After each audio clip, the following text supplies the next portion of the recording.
Tere, head inimesed! Mul on siin täna Martin, keda on üle pika aja jälle suur rõõm näha. Ja siis on minu selja taga üks kiirabiauto ja kiirabiautoga on selline lugu, et tavainimene satub kiirabiautosse ja enamasti siis, kui ta sinna viiakse. Tavaliselt niisama ukse peale koputamine ei aita, sest võib-olla sinna tuttuma ei lasta. Aga täna on selline päev, et Martini nii-öelda valvsad abitööliste käed on siis saanud valmis järjekordse produkti ja me saame siit ukse lahti teha ja vaadata, millest üks kiirabiauto üldse koosneb. Aga enne kui me selle ukse lahti teeme, siis räägime näiteks ära selle, et mis asi üldse on kiirabiauto. Kiirabiauto, nagu Aino juba väga tavavalt ütles, et ta on niisugune erisõiduk, et siin nagu iga päev päris kohe nüüd ei satu. Ilmselgelt, kui lähete koputate ja küsite, siis pigem vaadatakse teid nagu niisuguse natukene kahtleva pilguga, et miks te tahate meie töövahendisse ronida.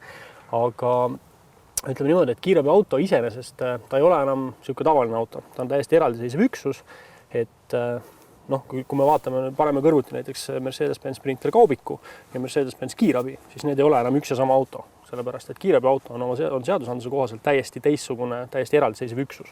Kuidas moodi see protsess üldse algab? Klient helistab, ütleb, et tehke mulle kiirabi ja siis teie saate kuskilt siis mingisugused tooriku tõenäoliselt või ega te ju ei lähe esindusest ostma ja siis viskate lihtsalt sisu välja.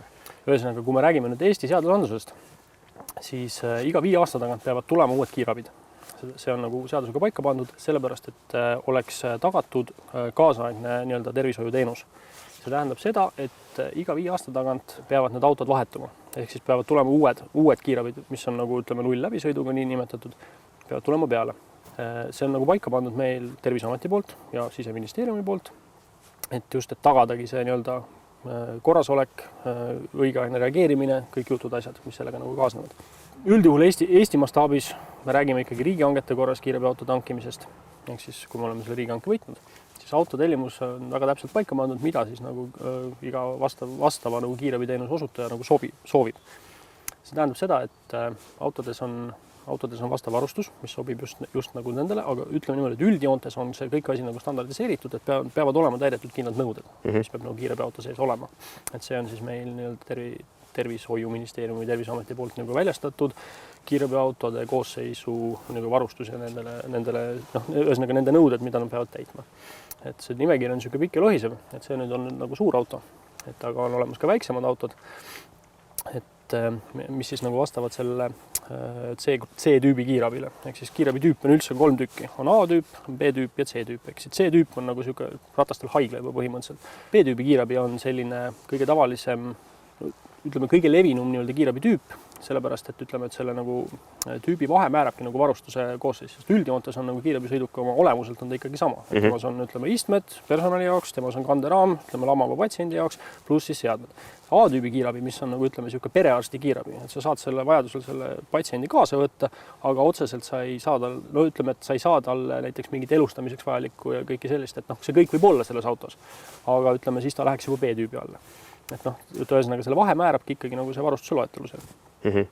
Kas enne ütlesid, et kiirabid kestavad 5 aastat ja siis on vaja välja vahetada, et mis nende vanadega saab? Lähevad pressi või need müüakse siis kuskile Aafrikasse? No ütleme niimoodi, et kuna toimub nii-öelda kiirabisõidukite nagu nii-öelda rotatsioon, see tähendab seda, et sõidukid, mis jäävad varem, tulevad uued sõidukid peale, need võetakse kohe kasutusele, aga tähendab 2 kiirabibrigaadi kohta peab olema 1 varuauto. See tähendab seda, kui ühe auto midagi juhtub, on valmisolek olemas, et tõsta asjad teise autosse. See tähendab seda, et autod ongi nagu unifitseeritud, et kõik kinnitused asjad, et kõik on täpselt sama. Tõstetakse teise autosse ja minnakse kohe nii-öelda jooksvale tööle. See tähendab seda, et need varuautod seisavad tavaliselt ai ääres, on juhe taga, nad on soojad, nad on käivitusvalmis ja on alati nagu hooldatud selles mõttes.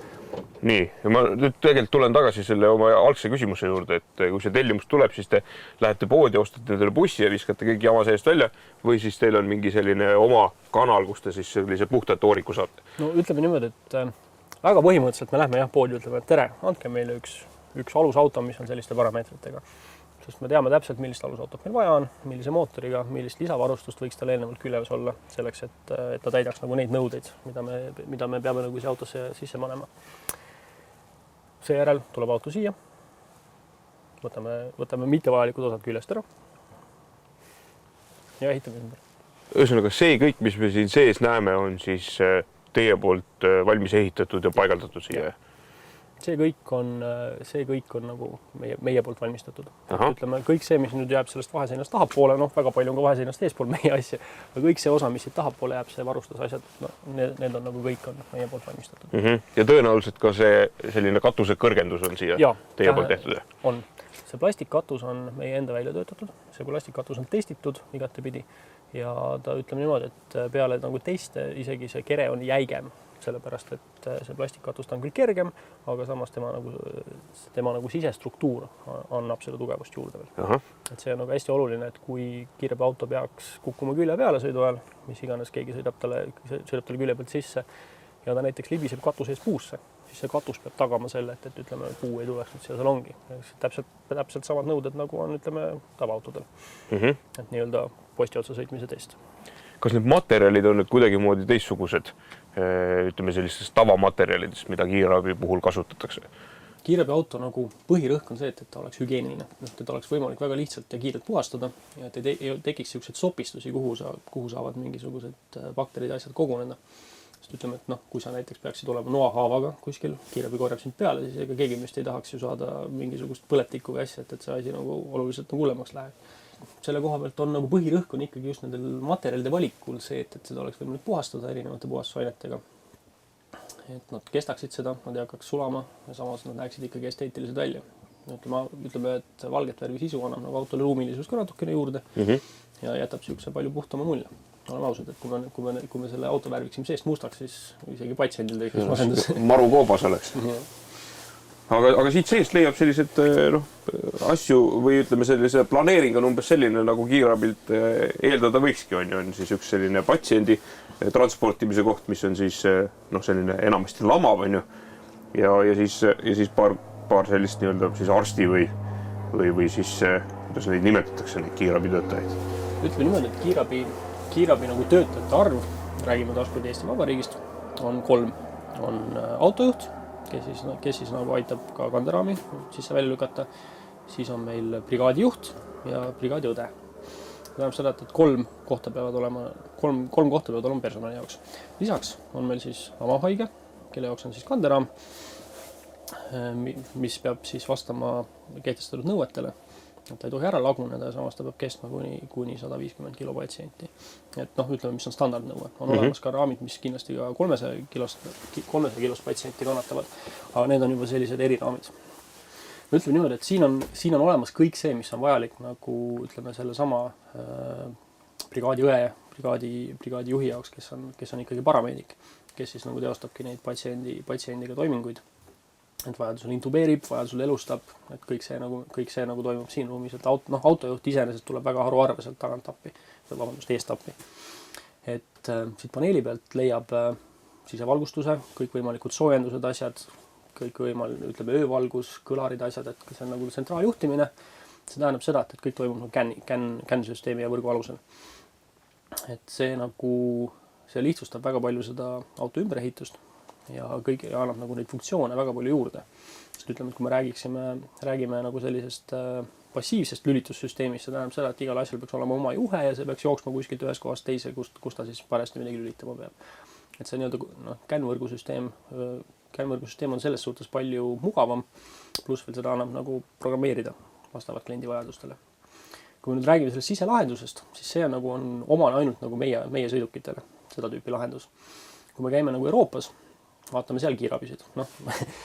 Kes käib kiirabis, vaatame, kes ei käi. Et kuna minu töö hõlmab ka nagu seda, et käia erinevatel näitustel väljas, samuti korjata informatsiooni, millised on uusimad lahendused, leida nagu igasuguseid koostööpartnereid oma nagu mingite lahenduste asjadega. Siis ma olen väga palju näinud, ütleme, sellised Kesk-Euroopa kiirabisid. Et üldjuhul on levinud ikkagi see, et on sul 4-kandiline kast ja siis on mingid asjad. Et me oleme üritanud nagu oma tootearendusega just tekitada sellist ergonoomilisust. Et sul ei olegi selline 4-kandiline kast, kus sa sees istud, on mingisugune tool on põranda küljes ja siis sa teed seal tööd. Et kuidagi igav. Et kui sa nüüd ringi vaatad ja kujutad ennast ette näiteks ütleme kiirabi töötajana, kes peab siin igapäevaselt tööd tegema, siis kõik asjad oleks nagu käeala juures. Et samamoodi saad sa täita siin mingisuguseid kiirabikaarte. Kui sa nüüd selle välja tõmbad. No võt, ma siit üritangi seda välja tõmmata, aga tõenäoliselt on siin niimoodi. Saab sellise kompuutri standi siia. Just, siia saab panna läpaka. Antud juhul käib sinna Panasonicu arvuti, mis on nagu väga töökindel asi ja tema võib maha ka kukkuda. Et kiirabitöös ikka aeg-ajalt ette tuleb, et kiiruga võib midagi juhtuda sellega, siis peaasi, et oluline see, et ta töötaks ja ei takistaks nagu muid asju. Ja ka see iste, mille peale ma istusin, käis kuidagi siit seinas neist võitavad välja. Ütleme niimoodi, et kui sul on vaja patsienti elustada, tegelikult me oleme kõik näinud igasugused Baywatchi filme, kus tuleb rinnakas blondiin ja kukub seal rinna peale tampima. Kui sa seda kõiki asja tegelikult nagu reaalolukorras teed, et ütleme ausalt, siis on, sa küll ei pane tähele, kui palju sul ruumi tegelikult selleks kõigeks vaja on. Aga lihtsam on see, et sul oleks ruumi, et seda patsiendi juures nagu toimetada. See tähendab seda, et tihtilugu on ka see, et hüppab see kiirabitöötaja patsiendile lihtsalt kaksiratsi peale ja hakkab teda elustama. Tähendabki seda, et tal oleks ruumi seda teha. Aga see siis eeldab, et see liigub kuidagi siin omajagu ringi ka siin. Jaa, tähendab seda me saame liigutada veel niipidi. Tähendab seda, et kui sul on vaja näiteks patsienti enda poole rohkem saada, et sa saaksid teda pidevas jälgimises hoida, siis on sul võimalus seda teha. Tulles nüüd tagasi selle teie toimingute juurde, siis teie asi on nii-öelda välja mõelda see lahendus ja siis ehitada see nii-öelda sisustus või mööbel siia sisse, et teie ampluaasse enam ei kuulu siis see vajalik arstitarvete panemine siia sisse või see käib ka? No ütleme niimoodi, et meie nagu ümberehitusettevõtte nagu ajalugu on väga pikk. See tähendab seda, et see ulatub 80-ndatesse, kus ütleme meie emafirma, kes siis on nagu Soome juurtega, et hakkasid ehitama küll teise nime all, aga alustasid ehitamist üldse nagu kiirabiautodele Euroopas. Kui me nüüd mõtleme Eesti mastaabis, siis kõik mäletavad vanu rahve, mis ringi purasid. Et need olid täpselt ehitatud nii, nagu nad olid. Et ütleme otsest nagu standardid sellele, et mismoodi peab kiirabiauto olema, et mismoodi ta on ohutu. Sellist asja ei olnud. Kui nüüd tuli nüüd lõpp siis nõukogude võimule, hakkasid tekkima erinevad standardid, asjad. Hakati välja töötama seda, et mismoodi oleks kiirabiauto ohutu. Kuna kellelgi ei olnud nagu nägemust, milline ta peaks olema. Istuti ühiselt laua taha, mõndi kokku. Kiirabiautos peaks olema nii mitu istet, patsiendiraam, need asjad peaksid üldjuhul seal olema, peaks olema hapnikusüsteem, kuidas hapnikusüsteem peaks olema, kuidas ta on ohutu. Ja need kõik asjad pandi paika. Ja sellest siis kujuneski välja nagu standard, mis nüüd praeguseks ajaks on meil olemas küll Euroopa standard, mis nagu sätestab kõikidele Euroopa nagu ütleme operatiivsõidukitele, mis on siis kiirabi mõiste all. Tema nimetus on EN 1789. Et tema siis sätestab selle, et milline peab olema ohutu kiirabi, millele tegelikult peavad siis vastama kõik Euroopa Liidu liikmesriikides olevad kiirabid. Et seda nagu määratakse selle sama testiga, et kui sa siin kanderaami peal oled, ütleme, et see juhtub, et keegi sõidab selle autole ette või külje pealt sisse või midagi, et see auto käib külili, siis ilmselgelt sa ei tahaks hapnikupallooniga vastu pead saada. Ütleme, kiire arvutus näitab meil ikkagi seda, et kui sul on hapnikupalloon, mis on ütleme 15 kilo, siis sellest saab kõvasti rohkem kilogramme, kui ta seal ütleme 100 kilomeetrise tunni kiiruse pealt sulle vastu pead kopsab. Sealt edasi siis ütleme kiirabiautodes olevad nagu seadmed on tegelikult see, et ümberehitaja, kuna ütleme meie nagu mingit väga keerulisi meditsiiniaparaate ei tooda, meie lihtsalt meie vaatame seda, et see seade oleks turvaliselt autos kinnitatud. Nüüd me oleme jõudnud siia auto esimesse ossa, nii-öelda sellisesse piloodi töökeskkonda ja siit me leiame ka igasuguseid põnevaid asju. No mina ei tea, et tavalistes Mercedese bussides selline suur ekraan siin koha peal oleks, et see on tõenäoliselt teie tehtud ja siis siia on paigaldatud veel igavene hulk erinevaid laadijaid erinevatel põhjustel on ju ja siis on siis täpselt samamoodi sellise liigutava jalaga pandud siia ette ka üks selline nii-öelda kompuutritöökoht. No ütleme niimoodi, et ega see kiirabiauto nagu kabiin on tegelikult täis erinevaid seadmeid. Sellepärast, et kogu see kiirabilahendus nõuab, sellepärast on läinud niivõrd keeruliseks, et nõuab väga palju erinevaid süsteeme. Et kas või näiteks seesama keskjuhtimissüsteem, ütleme sidepidamiseks haiglaga, kõik patsiendi kaardid, asjad jooksevad siia, et kogu aeg see info oleks olemas. Samamoodi on raadiomoidjad, et kuna on vaja sidet pidada võib-olla erinevate keskustega, on neid 2. Ütleme, et üks, mis on olemas nagu autojuhile, kes saab nagu siin koordineerida oma sõite asju, samamoodi jookseb talle info, ütleme sõidu kohta jookseb siia sama ekraanile. Et see konkreetselt on nüüd autoarvuti, kuhu siis läheb peale programm, mis siis toetab nagu seda vajalikku nii-öelda kiirabisüsteemi. Samamoodi on siin ka selline erisüsteem, mis on kasutusel küll Soomes. Meil Eestis ei ole see veel millegipärast jõudnud. Aga see on aja küsimus, kui lõpuks nagu ütleme, uue kiirabireformi käigus antakse ka ütleme, rohkem õigusi nagu operatiivsõidukitele. Et see sama süsteem annab nagu õiguse muuta fooritulesid. Et kui kiirabi on kutsel, siis tema vajutab nuppu ja see süsteem automaatselt, kiirabi tuleb, lööb selle tule roheliseks, et vähendada just seda ohtu, et keegi sõidab kiirabiautole ette või külje pealt sisse. Et neid juhuseid on väga palju tegelikult, kus lihtsalt ei märgata seda kiirabi, sest inimesed tegelevad roolis ikkagi mingite oma asjadega. Aga selleks, et autojuht saaks keskenduda nagu, ütleme, ikkagi sõitmisele, siis on tal nagu väga paljud asjad on käeala juures, et ta ei peaks hakkama siit võtma telefoni niimoodi, vaid on lihtsalt tangent ja kogu see süsteem kõlarisse, kogu info jookseb sealt. Et samamoodi on, ütleme, kõrvalistujale, kes siis on see brigaadi juht või brigaadi õde, kes siin parajasti kõrval istub. Kuna temal käed rooli peal ei pea olema, siis tema kasutab selleks seda lällaripulti, nagu me nimetame seda rahvakeeli.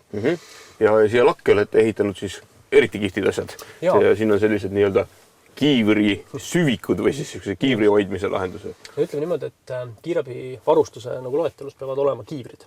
Sellepärast, et kui on näiteks patsient kuskilt alla kukkunud, Eesti näitel me toome Türisalu panga, kust õnneks nüüd viimasel ajal pole enam keegi sealt alla kukkunud, aga ikkagi, et oleks see kiiver kohe võtta, mingi selline juhus peaks olema. Ja teine asi on see, et kui sa kuskile ehitusplatsi peale lähed, sellisel juhul sa pead ka ennast ära kaitsma. Seda küll. Ja ütleme niimoodi, et ega see kiirabiauto on juba tegelikult ratastel arvuti. Et sellepärast on siin ka see teine arvuti. Et ütleme, et kiirabikaarte asju kõike saaks nagu täita. Ütleme, et see oleks selle brigaadiaja jaoks ja ütleme vajadusel saaks seda ka autot kasutada. Muidugi selles mõttes, et mitte sõidu vahel. Aga ütleme, et kogu see arvuti on puutetundlik. Et selles mõttes, et eraldi klaviatuuri otseselt ei kasutama, aga see klaviatuur on olemas. Sama on ka seal hiir on sellele. Et saad sama asja nagu teha ka hiirega, kui on vaja näiteks mingisugust kiirabikaarti ja mingit valikut täita. Et kõik võimalused on olemas, et mida iganes parajasti teha vaja on. Ja siis lisaks on muidugi veel see, et kuna kogu e-kiirabisüsteem on ikkagi isikupõhine, see tähendab seda, et on vaja saada patsiendi haiguslugu võimalikult kiiresti. Üks variant on selles helistada haiglasse, olen kiirabitöötaja see, number on see, mul on õigus seda küsida teilt. Nemad ütlevad sulle, patsient on näiteks allergiline pähklite suhtes. Seda pead seda teadma, sellepärast, et võib-olla mingisuguste rohtude või meditsiini mingisuguste vahendite koostises on midagi analoogset asja nagu pähklites. Tähendab seda, et pannakse patsiendi nagu kaart siia sisse, loetakse andmed sealt. Ütleme, Eesti mõistes on meil tegemist e-kiirabikaardiga, mis on siis nagu kesksüsteem. Ja kogu selle patsiendi haiguslugu siis kuvatakse sellele nii-öelda brigaadijuhile, kellel on õigus seda vaadata. Seda ei ole õigus igalühel vaadata, sest see on, ütleme, andmekaitseseadusega on ta kaitstud, aga selleks on õigus ainult teatud staatusega inimestel. Siis loomulikult on väga oluline veel see, et see kiirabiauto oleks soe. See tähendab seda, et siin kiirabiautos on 3 erinevat küttesüsteemi. Ütleme, et on küttesüsteem, mis kütab mootorit, et ühesõnaga jahutusvedeliku pealt. Siis on küttesüsteem, mis kütab õhku, ehk siis nüüd õhktüüpi, me nimetame seda Webasto Eberspracher. Ja 3. on siis veel lisakesksüsteem, mis siis kasutab nagu mõlemat. Ta, ütleme, kasutab ära seda jahutusvedeliku sooja, kui ka siis seda õhusooja. Ja samamoodi siis on ka, ütleme, jahutusega suvel. Sellepärast, et kiirabiautole on antud nagu tegelikult väga suured nõuded. Palju sul peab olema keskmine temperatuur, et ta on ikkagi liikuv töökoht ja töökoha nõuded on meil teistsuguse seadusega reguleeritud. Et selles mõttes, et nagu kiirabiautode ümberehituse juures on nagu väga palju aspekte, mida tuleb jälgida. Nii, ja sinu all on nüüd selline ratastooli meenutav instrument. Jah, see nimetame seda kandetooliks. Tema nagu mõte on see, et kui sul on vaja patsient kuskilt 6. korruselt alla tuua näiteks, kes ei võta jalgu alla, kes on kontaktivõimetu, siis see kandetool on selleks väga väga nagu hea vahend. Patsient tõmmatakse siia rühmadega kinni ja siis on 2 inimest, kes ta alla veavad sealt. Et sellega on nagu väga lihtne, ütleme, kuskil trepikohas manööverdada. Et väga paljud kasutavad ka nagu kandelina selleks, mis on nagu siuke tugev, aga see eeldab ikkagi seda, et kui sul on, ütleme, siuke 120 kilo inimene, kes on nagu siuke sült, siis tegelikult ega seal alla 4 inimese seda alla ei too. Ja kui meil kiirabibrigaadis on kokku 3 inimest, see on väga keeruline. Kandetooliga on selles mõttes lihtne, et tal on sellised käepidemed, saad välja tõstad suurema jõuõla, samamoodi tagantpoolt ja samamoodi saab selle kandetooliga siis mööda trepiastmeid niimoodi vaikselt alla tulla. Need kandetool on erinevaid, osadel on sellised spetsiaalsed lindid, et ta nagu sõidab nagu elektrimootoriga sealt alla. Et nende meditsiiniseadmete turg on nagu suhteliselt siuke piiramatu, et erinevaid ideid ja variante. Et see konkreetne on siuke natukene lihtsam variant, mis on nagu just oma kerguse poolest on siia mõeldud.